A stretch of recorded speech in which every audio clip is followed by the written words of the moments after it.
The Chennai shopping mall శ్రావణ సంబరం KG sale నక్షి జ్యువెలరీ మేళా ఫ్లాట్ 50% ఆఫ్.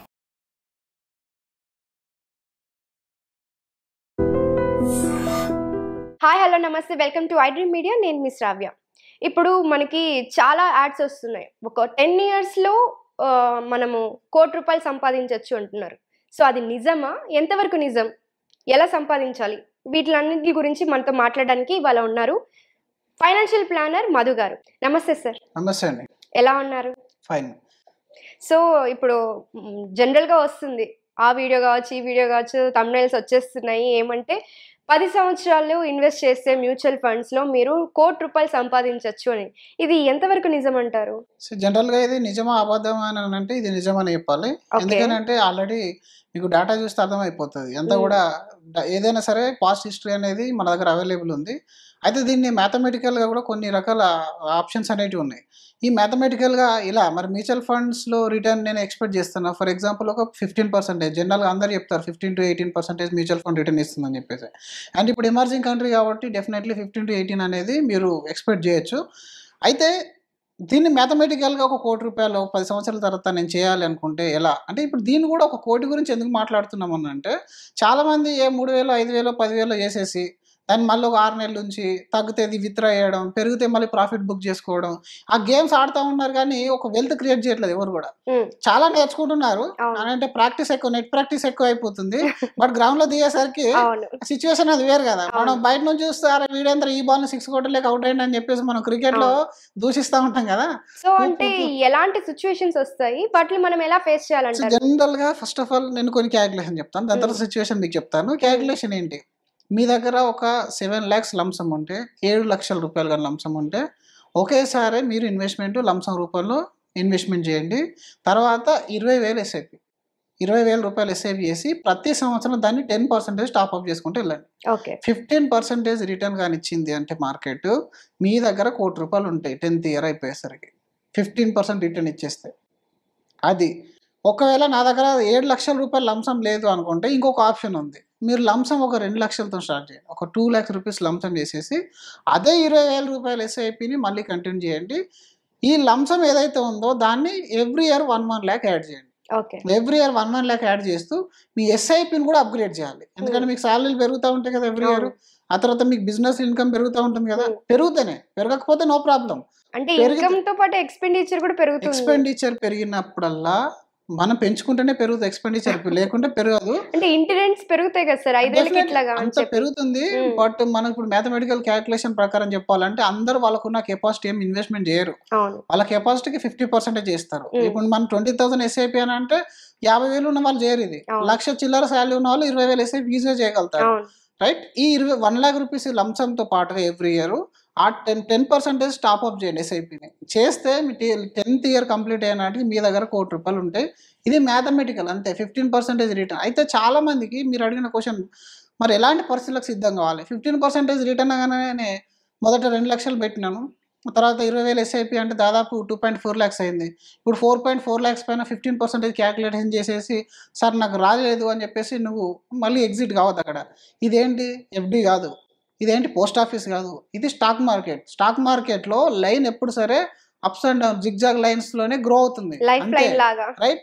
అంతేగాని మీకు ఇట్లా స్ట్రైట్ గా ఎవ్రీ ఇయర్ 15% ఇవ్వదు. అందరూ అర్థం చేసుకోవాల్సింది ఏంటంటే, మ్యూచువల్ ఫండ్ లో 15% అన్నారు, మరి ఇక్కడ 7 కనబడుతుంది, -10 కనబడుతుంది, -6 కనబడుతుంది, 20 కనబడుతుంది. ఎప్పుడైనా సరే మీరు యావరేజ్ 15% అంటాం. యావరేజ్ 15% అంటే మీకు మార్కెట్ బాగా సపోర్ట్ చేస్తే 30% 40% రిటర్న్ ఇస్తుంది. మీరు ఎగ్జిట్ కావద్దు, ఎగ్జిట్ అసలు అవ్వద్దు. నాకు ప్రాఫిట్ వచ్చేసిందంటే ఎగ్జిట్ కావద్దు. మీకు అదే ఇప్పుడు రివర్స్లో అవుతుంది, 20% మైనస్ కూడా కనబడుతుంది. మీరు పెట్టిన ₹4,00,000 ₹4,40,000 ఓ 20% తగ్గుతుంది. ఒకవేళ మార్కెట్లో ఏదైనా పెద్ద సిచ్యువేషన్ జరిగితే, అన్ని రోజులు జరుగుతాయని చెప్పాము, ఒకవేళ జరిగితే ఆ ₹4,00,000 మీకు ₹80,000 ₹90,000 మైనస్ కూడా కనబడుతుంది. ఈ 2 సిచ్యువేషన్లో కూడా మీరు ఎలాంటి యాక్షన్ చేయదు. మేము ఎంత చెప్పాము, 10 years టైం చెప్పాను కదా. 10 years టైం మీరు డిసిప్లిన్గా ఉండాలి. ఎలాంటి సిచ్యువేషన్స్ వచ్చినా మేము అయితే బయటికి రావద్దంటారు. హైయెస్ట్ కరెక్షన్ ఎంత అయింది అనేది ఫస్ట్ ఒకసారి చూసుకోండి. మార్కెట్ కరెక్షన్ అయిపోతే 40% వరకు కరెక్షన్ అయింది అనుకోండి, 40% అయినా మీరు వెయిట్ చేయండి, మళ్ళీ 80% అనేది మీకు ప్రాఫిట్ తీసుకొని వస్తుంది. మీ దగ్గర గైడెన్స్ లేదు కదా, అందుకని మీరు భయపడుతున్నారు. అందరు 15% రిటర్న్ అనగానే ఎవ్రీ ఇయర్ 15% ఎక్స్టెండ్ ఇస్తారు. అక్కడ మీరు మిస్టేక్ చేస్తున్నారు. ఎవ్రీ ఇయర్ 15 ఇవ్వదు. మీరు 30-40 ఇచ్చిందని చెప్పేసి లాస్ట్ కోవిడ్ తర్వాత ఇన్వెస్ట్మెంట్ చేసిన వాళ్ళందరికీ కూడా 25% CAGR వర్కౌట్ అయిపోయింది. అలాగని చెప్పేసి ఈ 5 సంవత్సరాలు 25% ఇవ్వదు. ఇప్పుడు లాస్ట్ 1 ఇయర్ నుంచి రిటర్న్ లేదు, ఎవరు కూడా లేదు, రిటర్న్ లేదు. ఎందుకనంటే మార్కెట్ అప్ అండ్ డౌన్ అనేదిలోనే మీకు రిటర్న్ జనరేట్ అవుతుంది అని ఎవ్రీ ఇయర్ లీనియర్ రిటర్న్ అనేది ఇవ్వదు. సో ఇక్కడ మీరు అర్థం చేసుకోవాల్సింది, తగ్గినా మీరు ఏం చేయొద్దు, పెరిగినా మీరు ఏం చేయొద్దు, ఒక ఫార్ములాకి స్టిక్ అయి ఉండండి. మీకు ముందే తెలుసు కదా, నాకు 1 crore బిల్ ఇవ్వాలని అనుకుంటున్నాను, దానికి ఇది క్యాల్కులేషన్ మ్యాథమెటికల్లీ 15% CAGR మరి వర్కౌట్ అవుతుందా కాదా, ఒక సంవత్సరం ఎట్లా డిసైడ్ చేస్తావు, ఒక 6 నెలలు ఎట్లా డిసైడ్ చేస్తావు, 2 సంవత్సరాలు కానీ 3 సంవత్సరాలు ఫండ్ మేనేజర్కి టైం నువ్వు. అందులో ఏదన్నా ఒక ఫండ్, ఇప్పుడు 20,000 SIP పెడితే ఒక ఫండ్ హౌస్లో పెట్టావు కదా, ఆ 20,000 SIP మళ్ళీ 4 ఫండ్స్ చేసుకుంటావు కదా. ఏదన్నా ఒక ఫండ్ మేనేజర్ కొంచెం అటు ఇటు ఉంది, రిటర్న్ లేదు అనుకుంటే ఆఫ్టర్ 3 years కాల్ ఎప్పుడు తీసుకోవాలి, 3 years తర్వాత తీసుకోవాలి. అది కూడా మేము మీకు అడ్వైజ్ చేస్తాం. ఒకవేళ మీరు సొంతంగా చేసుకున్నా కూడా మినిమం 3 years అనే టైం ఇవ్వాలి దానికి. నువ్వు 3 years టైం ఇవ్వకుండా ఇప్పుడు యాంఫీ డేటా చూడండి, 1.5 year కూడా అవ్వట్లేదు, డైరెక్ట్ ఇన్వెస్ట్ చేసే వాళ్ళందరూ కూడా స్టాప్ చేస్తున్నారు. ఎందుకంటే వాళ్ళ దగ్గర ఈ విజన్ అనేది లేదు. ఫస్ట్ ఫండ్ సెలెక్షనే తప్పు చేస్తావు, దాని తర్వాత ఈ భయానికి ఎగ్జిట్ అయిపోతావు, రైట్. ఈ 2 సందర్భాలకు నువ్వు మీకు సిద్ధంగా ఉండాలి. మార్కెట్ తగ్గినా సరే పెరిగినా సరే, ఒకవేళ నీకు అవసరం వచ్చింది ఒక 5 సంవత్సరాలు, అదే అడుగుదాం అనుకున్నాం. అంటే మా పర్సనల్ ఇష్యూస్ వల్ల మేము అమౌంట్ కావాల్సి వచ్చింది, దాని నుంచి ఎగ్జిట్ అయిపోయి అమౌంట్ తీసుకోవాల్సి వచ్చింది. అలాంటి సిచ్యువేషన్స్ లో ఎలాగా, అంటే తీసుకోవచ్చా, బయటికి రావచ్చా? రైట్. మీరు ఒక 5 సంవత్సరాల తర్వాత మీ ఇంట్లో చాలా పెద్ద ఫైనాన్షియల్ క్రైసిస్ వచ్చింది, మీరు పెట్టిన బిజినెస్ లాస్ అవ్వచ్చు, లేకపోతే ఆఫీస్లో కూడా మన మొహం నచ్చక బాస్ తీసేయచ్చు మనల్ని, రైట్. ఏదైనా జరగచ్చు కదా. సో జరిగినప్పుడు 5 సంవత్సరాల్లో మనం ఏం పెట్టాం, 5 సంవత్సరాల్లో 5 లక్షలేమో 1 lakh రూపాయలు, 4 లక్షలు 1 lakh రూపాయలు 4 లక్షలు పెట్టేసాము. తర్వాత 2 lakh rupees మనం ఇనిషియల్గా పెట్టేసాం, అంటే ఎంత 6 లక్షలు పెట్టాము. 6 లక్షలను ఎవ్రీ ఇయర్ 2.4 lakhs పెడుతున్నాం కదా SIP రూపంలో. ఆ అమౌంట్, ఈ అంత అమౌంట్ కలిపి ఎంత అమౌంట్ అవుతుందో, ఎక్స్ అమౌంట్ అయింది అనుకుందాం. ఆ ఎక్స్ అమౌంట్ మీరు తీసుకునే నాటికి ఫర్ ఎగ్జాంపుల్ 20% డౌన్లో ఉంది, 30% డౌన్లో ఉంది, స్టిల్ మీది ఎమర్జెన్సీ కదా, ఎగ్జిట్ అయ్యే ఛాన్స్ ఉందా లేదా? ఇక్కడ ఉంది కదా. మీరు బటన్ కొట్టేసి మీ అకౌంట్లో పడిపోతే, ఒకవేళ నాకు ఈ జర్నీ డిస్టర్బ్ కావద్దు, నాకు ఈ 10 years ఇప్పుడు మధ్యలో మళ్ళీ ఫస్ట్కి వస్తాం కదా, రారు. మీరు రాకుండా ఉండాలంటే దానిలో మీరు లోన్ తీసుకోవాలి. ఓకే. మీరు ఇప్పుడు ఎంతైతే మీరు అమౌంట్ పెట్టారో, ఈ అమౌంట్ ఫర్ ఎగ్జాంపుల్ మీద ఒక 30 లక్షలు అయింది అనుకుందాం ఆ రోజు నాటికి. ఆ 30 లక్షల్లో 40 లక్షలు మీ దగ్గర ఉంది. ఆ 40 లక్షల్లో ఫర్ ఎగ్జాంపుల్ మీరు 20 lakhs అవసరం ఉంది, 15 lakhs అవసరం ఉంది. మొత్తం అవసరం లేదు మీకు, మొత్తం అవసరం ఉంటే ఇంకా ఆప్షన్ లేదు. ఆ రోజు తగ్గినా సరే మొత్తం మీరు విత్డ్రా చేయాల్సిందే. కొత్తగా యాక్సిడెంట్ అవుతుంది సార్, ఆపరేషన్ చేయించుకోవాలి, ఉన్న అమౌంట్ అంతా కావాలి, అప్పుడు తీసేసాం అనుకోండి, ఇన్ని రోజులు సేవింగ్స్ పోతుంది. సో జనరల్ గా అదే టైంలో మాకు ఇంకా సర్జరీస్ అవి ఇవి అంటే మనకు ఒక హోల్డ్ లో పడతాము, ఇన్కమ్ రావడానికి టైం పడుతుంది. సో సడన్ గా ఒక ప్రాబ్లం లోకి వచ్చేస్తాం. అలాంటి టైంలో మళ్ళీ జీరోకి పడిపోయినట్లే అవుతుంది కదా సేవింగ్స్ లేకుండా. ఒకటి మొత్తం ఎప్పుడైతే తీస్తారో అప్పుడు జర్నీ అనేది మొదటి నుంచి స్టార్ట్ చేయాలి. అయితే మ్యూచువల్ ఫండ్ లో మీకు ఇంకొక అద్భుతమైన ఆప్షన్ ఏముందంటే, మీరు దాన్ని బంగారాన్ని ఎలాగైతే తాకట్టు పెడతాం, మన దగ్గర ఒక 10 తులాల బంగారం ఉంది, ఎవ్రీ ఇయర్ మనం ఒక్కొక్క తులం కొనుక్కుంటున్నాం ఫర్ ఎగ్జాంపుల్, రైట్. ఆ 10 తులాలు ఒక్కొక్క తులం కొనుక్కుంటే 10 తులాలు జమ అయింది. ఈ రోజు గోల్డ్ రేట్ బాగాలేదు, కానీ మనకు అత్యవసరం వచ్చింది, ఏం చేస్తాం మనం? అయితే అమ్మాలి లేదా తాకట్టు పెట్టాలి. మరి మ్యూచువల్ ఫండ్ లో తాకట్టు పెట్టే ఆప్షన్ ఉంది, దాన్నే లోన్. ఎస్, మీరు మ్యూచువల్ ఫండ్స్ ని బ్యాంక్ లో పెట్టేసి లోన్ తీసుకోవచ్చు. ఎంత అమౌంట్ తీసుకోవచ్చు? మీ దగ్గర ఉన్న క్యాపిటల్లో దాదాపు 55% వరకు మీరు లోన్ తీసేసుకోవచ్చు. ఇప్పుడు మనం పెద్ద అమౌంట్ పెట్టాము కాబట్టి లోన్కి వెళ్ళినా పెద్ద అమౌంట్ వస్తుంది. మీరు 5,000 చేస్తారంటే ఏం రాదు, అందులో 20,000 పెట్టారు కాబట్టి మీరు ఉన్నదాంతా ఇక్కడే పెట్టుకున్నారు కాబట్టి రేపు ఎమర్జెన్సీ వచ్చింది. First option complete amount withdrawal కావాలంటే మీ దగ్గర ఉంది. లేదు నాకు 6 years దాకా వచ్చాను, 4 సంవత్సరాలు నా దగ్గర 1 కోటి రూపాయలు వస్తుంది, మరి ఇప్పుడు నేను దాన్ని మొత్తం బ్రేక్ చేయదలుచుకోలేదు, నాకు ఎంతైతే అవసరం ఉందో అంతే తీసుకుంటా అనుకుంటే better you apply for a loan. ఆ లోన్లో మీరు తీసేసుకొని ఆ టెంపరీ ఎమర్జెన్సీ, అది మెడికల్ ఎమర్జెన్సీ కానివ్వండి, ఇంకా వేరే ఏ విధమైన ఎమర్జెన్సీ కానివ్వండి, మీరు దానిలో ఓడి లోన్ అని ఇస్తారు. మళ్ళీ క్యాపిటల్ కట్టాల్సిన అవసరం ఉండదు వెంటనే, ఓన్లీ మీరు ఇంట్రెస్ట్ మాత్రమే కట్టాలి. ఆ ఇంట్రెస్ట్ ఎప్పటి వరకు మీకు అమౌంట్ ఎంతైతే తీసుకున్నారో అమౌంట్ అరేంజ్ అయ్యేంత వరకు ఓన్లీ ఇంట్రెస్ట్ కట్టండి. ఇంట్రెస్ట్ కట్టేసేయండి. ఒకవేళ మీ పరిస్థితి బాగాలేకపోతే ఆ ఎస్ఐపిని కొన్ని రోజులు ఆపండి, ఒక 6 నెలలు 1 year ఆపండి, నో ప్రాబ్లం. అప్పటిదాకా ఎంత పెట్టారో అది గ్రో అవుతుంది అంతే.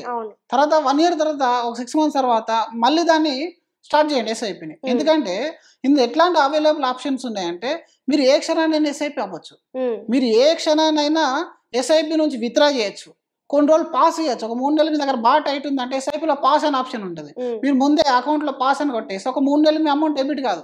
ఎంత అద్భుతం చూడండి. మళ్ళీ మీ దగ్గర ఏదైనా పెద్ద అమౌంట్ మళ్ళీ ఒక 6 నెలలు మీరు కట్టలేరు కదా, 6 నెలల్లో దాదాపు 1,20,000 మనం ఇన్వెస్ట్మెంట్ చేయాల్సింది, చేయలేము. కానీ మనకి ఎక్కడి నుంచో ఇంకో ₹1,00,000 వచ్చినాయి, దాన్ని మళ్ళీ యాడ్ చేయొచ్చు మీ జర్నీకి. ఏదంటే అంటే ఈ ఆప్షన్ ఎక్కడ ఉంటుంది మీకు బయట, ఇలాంటి ఆప్షన్ ఎక్కడైనా ఉందా అంటే ఎక్కడ దొరకదు మీకు. అలా జర్నీ మీరు 10 years కంటిన్యూ చేసినట్టయితే 10 అనేది యావరేజ్ 15 చెప్తున్నాము. ఒక 10 year అనేది ఫిక్స్ చేసుకోండి, అమౌంట్ ఫిక్స్ చేసుకోండి. దానికి మీరు డిసిప్లిన్ ఉండాలి అంతే. మీరు చేయాల్సింది ఏం లేదు, ప్రయోగాలు చేయొద్దు. మళ్ళీ కొత్త ప్రయోగాలు ఏం చేయద్దు. ఇటు నుంచి అటు నుంచి ఇటు, అటు రీసెంట్గా గోల్డ్ పెరిగిందని, ప్రాపర్టీ పెరిగిందని మీరు డైవర్షన్ తీసుకున్నారంటే మొదటికి వస్తారు తప్ప మీరు అందులోనే ఉండండి. సలహా తీసుకోండి, ఎవ్రీ 1 yearకి ఒకసారి రివ్యూ చేయించుకోండి. మీ పోర్ట్ఫోలియో మొత్తం రివ్యూ చేయించుకోండి. ఏ విధంగా నడుస్తుంది, ఫండ్ ఏ విధంగా ఉంది, దీనికన్నా బెటర్ ఏమైనా ఉంటుందా, డైవర్సిఫైడ్ ప్రాపర్ అయిందా, ట్యాక్సెస్ ఏ విధంగా ఉంటుంది, ఇవన్నీ మీరు ఆలోచించుకోవాలి తప్ప కానీ భయాలు అవసరం లేదు. ఓకే సార్, ఇప్పుడు మనం ఇదంతా మాట్లాడాం కానీ కొంచెం తెలియని వాళ్ళు, నాలెడ్జ్ లేని వాళ్ళు మ్యూచువల్ ఫండ్స్ లోకి వచ్చారంటే వాళ్ళకి అది సేఫ్ అంటారా? ఎంతవరకు సేఫ్? ఇప్పుడు తెలియని వాళ్ళ గురించి అని అంటారు. సరే, ఇప్పుడు మనం ల్యాండ్ విషయంలో మాట్లాడుకుందాం. ల్యాండ్ కానీ గోల్డ్ కానీ, తెలియని వాళ్ళు గోల్డ్ కొంటారు కదా, గోల్డ్ తగ్గినప్పుడు వాళ్ళు ఏం చేస్తారు? వాళ్ళకి ఏం తెలుసు గోల్డ్ రేట్ పెరుగుతుంది తగ్గుతుందా అని? అవసరం, ఆభరణం కాబట్టి కొంటాం. మీ దగ్గర గోల్డ్ ఉంది కాబట్టి ఆ క్షణాన ఎవడు అమ్మినా దాన్ని కొనడానికి రెడీగా ఉంటాడు. తగ్గినా కొంటారు, పెరిగినా కొంటారు. మ్యూచువల్ ఫండ్ కూడా అలాంటిదే. మీ దగ్గర మీకు తెలిసినా తెలియకున్నా పెద్ద ప్రాబ్లం ఏం లేదు. ఎందుకంటే ఇది ఒక గవర్నమెంట్ అండర్లో నడిచే వ్యవస్థ. సెబీ అనేది అన్ని మ్యూచువల్ ఫండ్ హౌసెస్ని రెగ్యులేట్ చేస్తుంది. మీరు పెట్టే ప్రతి రూపాయి ప్రైవేట్ వ్యక్తి చేతిలోకి వెళ్ళట్లేదు, ఎవరు ఫ్రాడ్ చేయడానికి లేదు. మీ అకౌంట్ నుంచి డబ్బులు ఇన్వెస్ట్మెంట్ చేస్తే ఫండ్ హౌస్కి వెళ్తుంది, ఫండ్ హౌస్ నుంచి విత్డ్రా చేస్తే మీ అకౌంట్లోకి వస్తుంది. మధ్యలో ఎవరి చేతికన్నా వెళ్తుందా? లేదు. ఒకవేళ ఇది ఆ విధంగా ఒకటి సేఫ్టీ ఉంది. మీరు పెట్టే 20 లక్షలు, 10 లక్షలు, 30 లక్షలు ఎక్కడికి వెళ్తుంది? ఫస్ట్ ఆఫ్ ఆల్ జనరల్గా ఈ అమౌంట్ అనేది end of the day stock మార్కెట్కి వెళ్తుంది. స్టాక్ మార్కెట్ అంటే షేర్ ఆఫ్ కంపెనీ.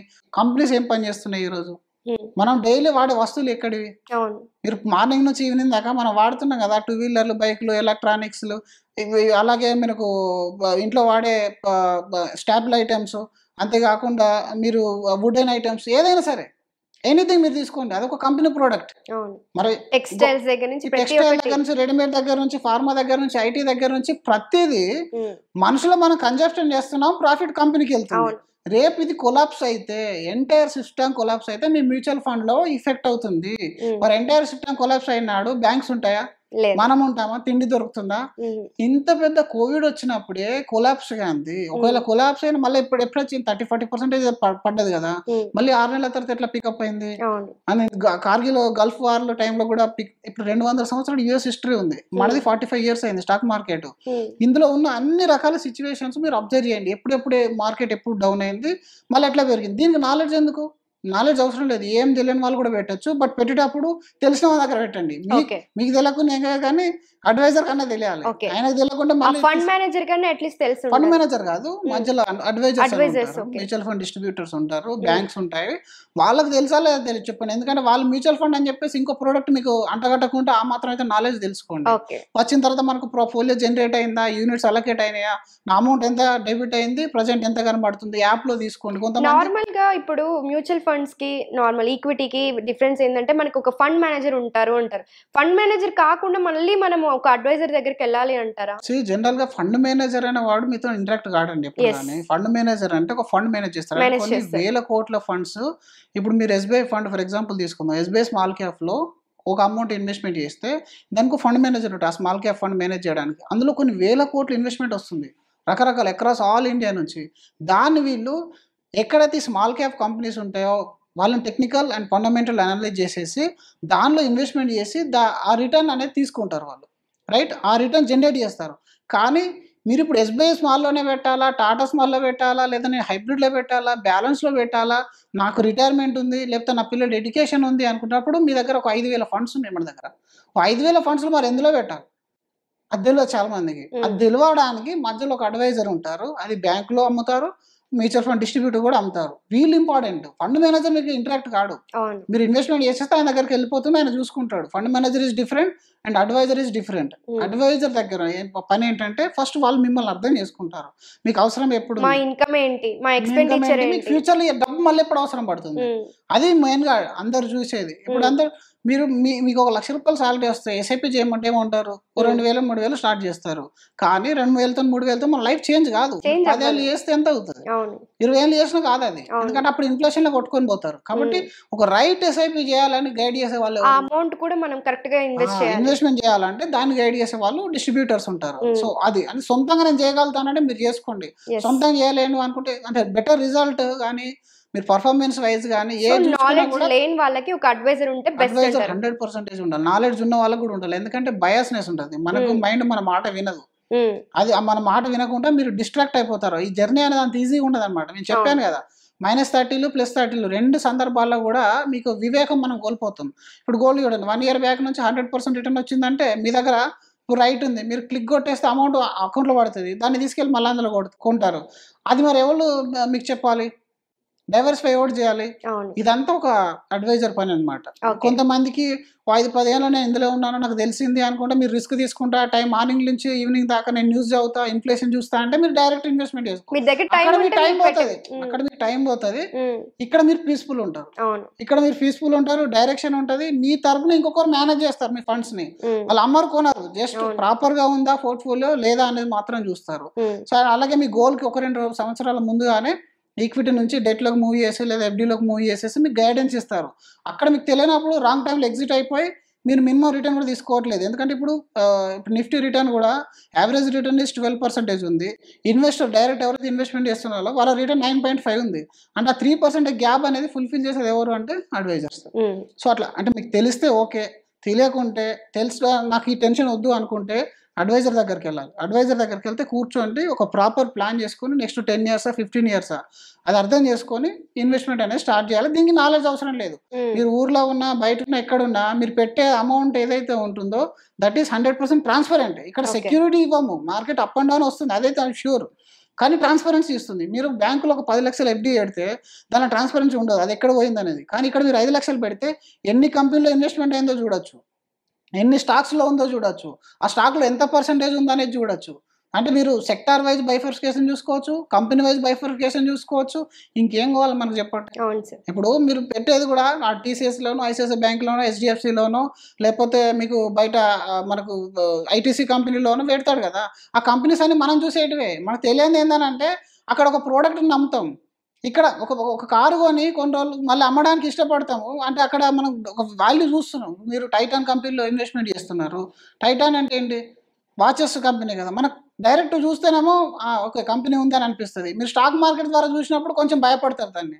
అదే మీరు కార్ల విషయంలో కూడా అంతే. కార్లు మీకు మారుతి కంపెనీ మీద నమ్మకం ఉంటుంది, కానీ మారుతి షేర్ మీద నమ్మకం ఉండదు. సో ఇక్కడ ఫండ్ మేనేజర్ డ్యూటీ అది. మళ్ళీ మనం పెట్టే అమౌంట్ ఎక్కడికో వెళ్తుంది, గ్యాంబ్లింగ్లోకి వెళ్తుంది అని ఇప్పుడు అనుకోవద్దు. అంతా ట్రాన్స్పరెంట్ ఉంటుంది. మీరు పోర్ట్ఫోలియో మొత్తం డౌన్లోడ్ చేసుకోవచ్చు. ఇన్వెస్ట్మెంట్ చేసిన తర్వాత పోర్ట్ఫోలియో మొత్తం డౌన్లోడ్ చేసి ఎంతెంత పర్సెంటేజ్ ఎక్కడెక్కడ ఉందో మొత్తం చూసుకోవచ్చు. ఫర్ ఎగ్జాంపుల్ ఏదైనా ఒక కంపెనీ బ్యాంక్రప్ట్ అయిపోయింది అనుకుంటే ఒక ఫండ్ హౌసెస్ అనేది మినిమం 30 నుంచి 40 కంపెనీ స్టాక్స్ని పిక్ చేసుకుంటుంది. అందులో ఒక 5 కంపెనీలు మొత్తం దివాలా తీసినాయి, మిగిలిన కంపెనీస్ యొక్క ప్రాఫిట్ అయితే ఉంటుంది కదా. That is average return. So ఆ రిటర్న్ అనేది మీ దానికి వస్తుంది. So any time liquidity manage చేయడానికి ఫండ్ మేనేజర్ కొంత అమౌంట్ లిక్విడిటీలో పెట్టుకుంటాడు. మీకు అత్యవసరం వచ్చింది, మీరు ఎగ్జిట్ అయిపోవాలి. ఒకటేసారి 1,00,000 మంది 2,00,000 మంది ఇన్వెస్ట్మెంట్ చేశారు ఫండ్ మేనేజర్లో. ఫర్ ఎగ్జాంపుల్ చెప్తున్నాను, అందులో ఒక 5,000 మందికి అవసరం ఉంది డబ్బు. మరి దాన్ని మొత్తం డబ్బును ఒకేసారి తీయాలంటే షేర్ అమ్మడానికి వీలు కాదు, కాబట్టి లిక్విడిటీ మెయింటైన్ చేస్తారు. సో అన్ని విధాలుగా దీనికి తెలియాల్సిన అవసరం అనేది ఏం లేదు. ఒకవేళ మీకు నిజంగా నాకు తెలుసుకోవాలనుకున్నారంటే ప్రాపర్ డిస్ట్రిబ్యూటర్కి విత్ ఎక్స్పీరియన్స్డ్ ఒక 100-200 మంది 300 మంది క్లయింట్ మేనేజ్ చేసే వాళ్ళ దగ్గరికి వెళ్ళి కూర్చుంటే రియల్ టైం అయినా అర్థమైపోతుంది. అది మీకు సోషల్ మీడియాలో కనపడదు, రీల్స్లో మీకు అసలు నాలెడ్జ్ అనేది రాదు. ప్రాపర్ వాళ్ళ దగ్గరికి వెళ్ళి మీరు కాన్ఫిడెంట్గా ఇన్వెస్ట్మెంట్ చేయొచ్చు. దీనిలో ఎలాంటి డౌట్స్ అనేది లేవు. Okay sir, thank you so much. మనము ఇందాక ఫస్ట్ మాట్లాడుకున్న టాపిక్ ఇది ఏంటంటే 10 సంవత్సరాలు ఇన్వెస్ట్ చేస్తే మనకి ₹1,00,00,000 వస్తాయా అన్న దానికి క్లియర్ ఎక్స్ప్లెనేషన్ ఇచ్చారు. అండ్ నాలెడ్జ్ లేని వాళ్ళకి కూడా ఎలాగ ఇన్వెస్ట్ చేసుకోవాలనే ఇన్ఫర్మేషన్ ఇచ్చారు. Thank you so